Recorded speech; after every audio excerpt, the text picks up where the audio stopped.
It's time to bring fathers into fold of parental leave. Recent judicial observations highlight the need to move beyond a mother-centric approach to parental leave. Expanding leave to include fathers is essential for achieving gender justice and adapting to changing family structures. India provides extensive maternity leave, but very limited paternity leave, mostly restricted to government employees. This imbalance reinforces the perception that caregiving is primarily a woman's responsibility. Women bear a disproportionate burden of unpaid care work, affecting their careers. Expanding paternity leave can redistribute responsibilities, improve child development, and reduce gender discrimination in employment. However, challenges remain. Social norms still associate men with breadwinning roles. There is no universal law mandating paternity leave, and informal sector workers are largely excluded. A comprehensive parental leave policy is needed across sectors.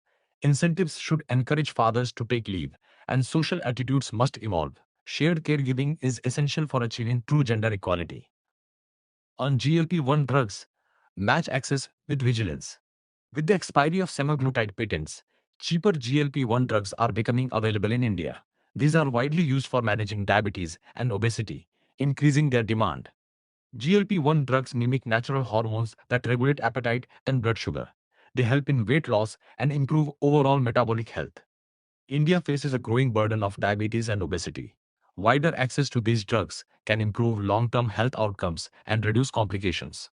However, there are risks. Misuse for cosmetic purposes, side effects, and lack of India-specific data raise concerns. Unregulated access can worsen these issues.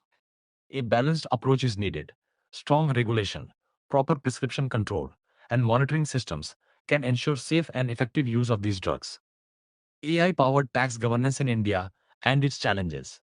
India faces a low tax to GDP ratio and high levels of tax evasion.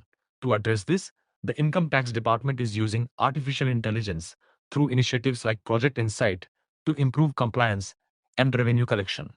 AI uses data from multiple sources like bank transactions and digital payments to create detailed taxpayer profiles. It helps detect mismatches between declared income and actual financial activity. AI improves detection of tax evasion, automates routine work, enhances taxpayer services, and increases revenue through better compliance. However, there are concerns such as data inaccuracies, algorithmic bias, lack of transparency, privacy risks, and absence of independent oversight mechanisms. AI can transform tax governance, but its success depends on balancing efficiency with fairness, transparency, and trust through strong institutional safeguards. How far should governments go in using AI? Governments are increasingly using artificial intelligence in administration and public services. While it improves efficiency, it also raises critical questions about accountability and the limits of state power. AI is useful in areas like welfare delivery, health diagnostics, and administrative decision making. However, its use in surveillance and law enforcement raises serious ethical concerns. AI deployment brings risks such as privacy violations, bias in decision making, lack of transparency, and dependence on large technology companies, which may affect national sovereignty. Partnerships with private companies are necessary, but raise concerns about data extraction and weak accountability. Without strong regulation, public interest may be compromised. Governments must adopt AI carefully, ensuring strong safeguards, transparency, and accountability. Ultimately, AI should strengthen democracy, not undermine it. Center announces 497 crore rupees relief for exporters impacted by West Asia crisis. The Government of India launched the relief scheme in 2026 with an outlay of 497 crore rupees to support exporters affected by the West Asia crisis. The scheme focuses particularly on MSME exporters facing disruptions in shipments and rising risks. The scheme aims to provide credit insurance and reduce both commercial and political risks for exporters. It covers shipments to several West Asian countries, ensuring that export activity continues despite geopolitical disruptions.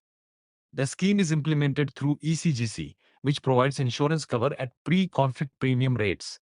In some cases, losses up to 100% are covered, while in others around 95% is insured. However, energy shipments are excluded from the scheme. The scheme follows a three-component structure targeting different categories of exporters. MSMEs are given priority. Both exporters with and without prior ECGC coverage are eligible, subject to conditions and caps on support. The relief scheme is significant as it protects exporters during times of geopolitical instability. By reducing risks and ensuring continuity, it strengthens India's export resilience and supports economic stability.